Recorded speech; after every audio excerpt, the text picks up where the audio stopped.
Welcome. Let us take a moment today and breathe as we bring in the presence of love and peace here now. From the highest level of light, as we close our eyes and just take a moment to relax.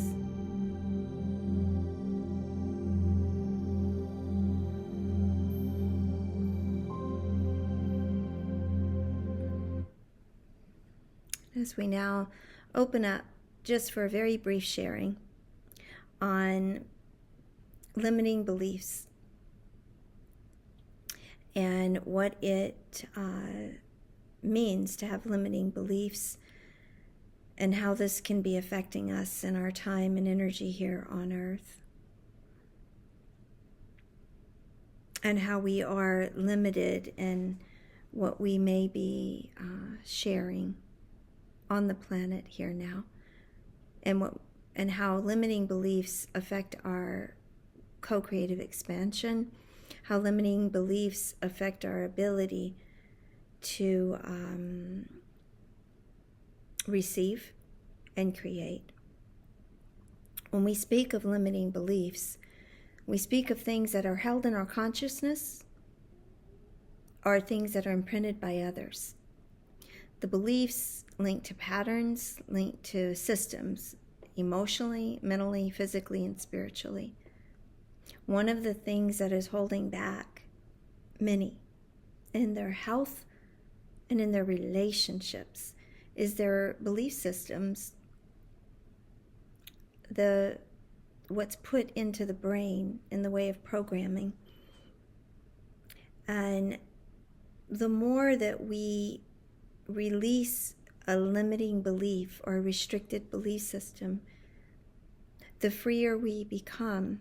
And the more that energy is freed in our energy system, the more we're able to receive divine light, divine love, divine inspiration, unconditional love. But the moment that we allow a restricted belief system in, and we are not able to balance it with discernment or wisdom, then our growth gets blocked. Limiting beliefs block growth and they block expansion. Think about the areas that your potential for optimal health or your potential for divine love to flow can become limited. Be very self-aware as we begin to go into our deep level of consciousness and just see where we've limited infinite love, infinite light, and infinite potential.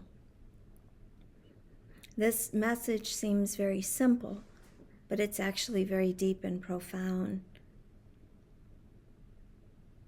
And although many would say, but I don't have any limiting beliefs, I'm not limited. God is with me. I have faith. Sometimes we use the word faith to cover a limiting belief. We say, if we make this decision, it's because we have faith and God has led us. But we must use wisdom and discernment to balance our actions each day. Beautiful, beautiful scripture of spoken words of Christ. If we have faith, the grain of a mustard seed, all things are possible.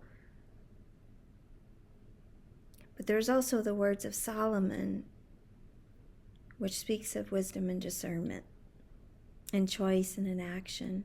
Today we're talking about patterns, we're talking about old paradigms, we're talking about energy systems of control that block mankind from going forward. This is what we're speaking about today.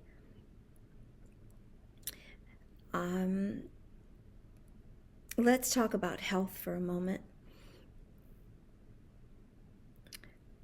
You know,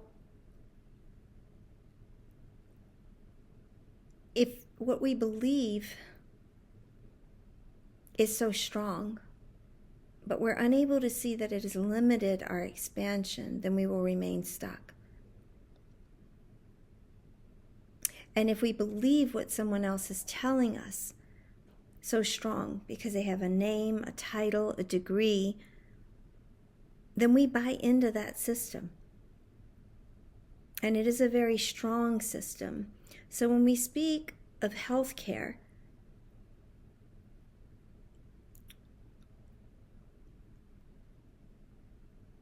if one's belief is so strong that an antibiotic is the only way to take care of a cold or a flu, but he lacks the wisdom to understand all of the later side effects of that antibiotic,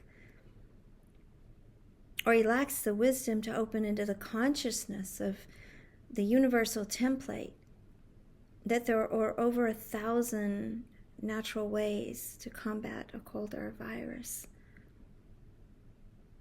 then he will stay stuck in that paradigm forever and ever.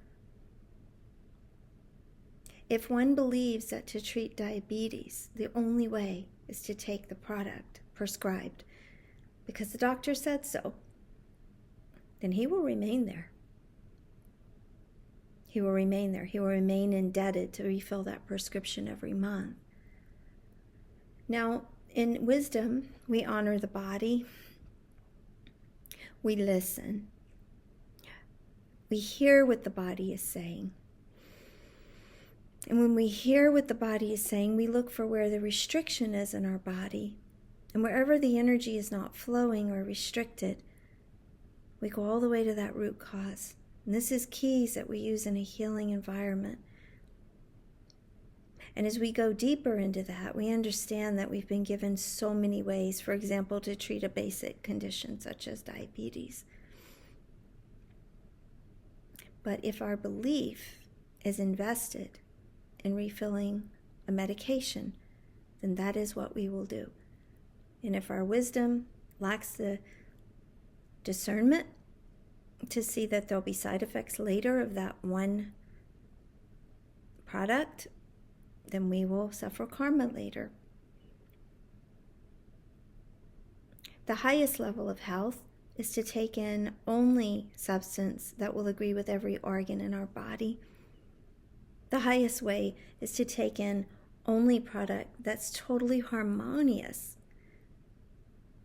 with every part of our body.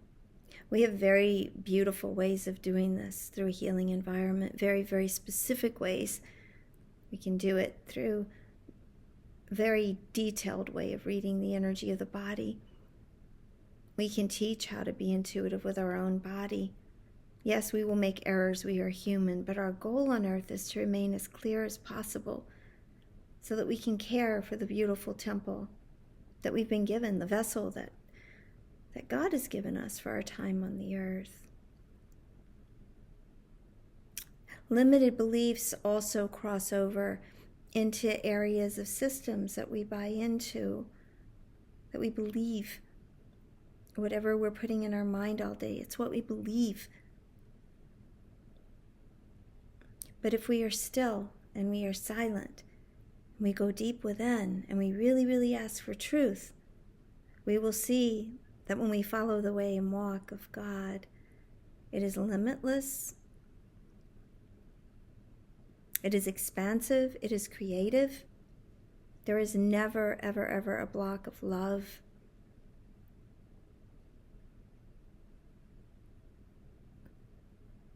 There's beautiful sayings in all of the scriptures of every religion, spoken through prophets.